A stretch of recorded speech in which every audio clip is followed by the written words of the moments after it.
किसी ने बड़े कमाल की बात कही है कि अपने सिर्फ वही नहीं होते जो तस्वीरों में साथ खड़े होते हैं, बल्कि अपने तो वो होते हैं जो तकलीफों में साथ खड़े होते हैं। नमस्ते दोस्तों, मैं हूं आरजे कार्तिक। एक बड़ी छोटी सी मजेदार सी कहानी है, लेकिन बड़ी बात सिखाती है। ये कहानी एक सेठ जी की, जिन्हें पक्षी पालने का, जानवर पालने का शौक था। उन्होंने घर में तोता रखा हुआ था और उनके घर में मुर्गा था, उनके घर में बकरी भी थी। कहीं से उनके घर में एक चूहा आ गया था। बस वही समस्या की जड़ था। सेठानी जी इस बात से परेशान थी कि चूहा जो है कपड़े को उतर देता है।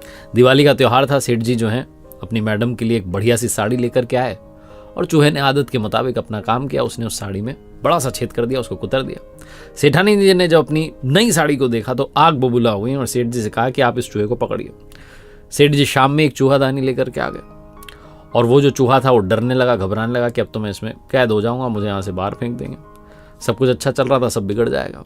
वो चूहा गया तोते के पास और कहने लगा, भाई मेरी मदद करो। उस तोते ने कहा, मैं तुम्हारी मदद क्यों करूं? चूहे ने कहा, चूहेदानी आ गई, मुझे पकड़ लेंगे। उसने कहा, मुझे इससे लेना देना क्या?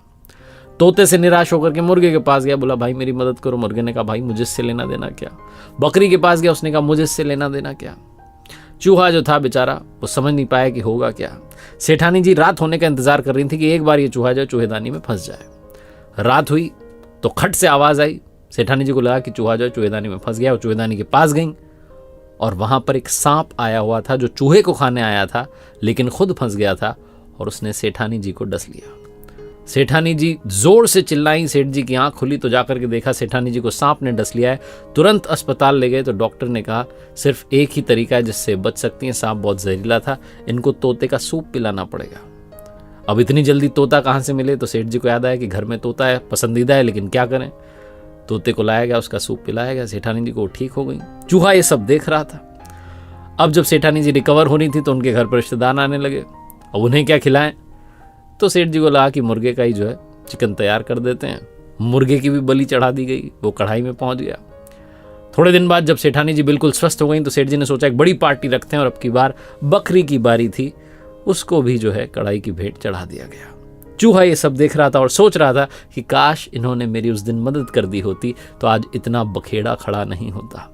छोटी सी कहानी जो मजेदार सी कहानी सिखाती है कि जीवन में अगर साथ रहेंगे तो सब कुछ ठीक रहेगा। क्योंकि जैसा मैं कहता हूं कि कभी पेड़ कटने का किस्सा ना होता अगर कुल्हाड़ी के पीछे वो लकड़ी का हिस्सा ना होता।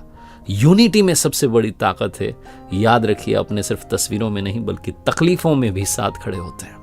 एक बार फिर से वही बात जो अक्सर आपसे कहता हूं, ऊपर वाले के आशीर्वाद, अपनी मेहनत, अपनों के प्यार के साथ कर दिखाओ को जैसा कि दुनिया करना चाहे आपके जैसा।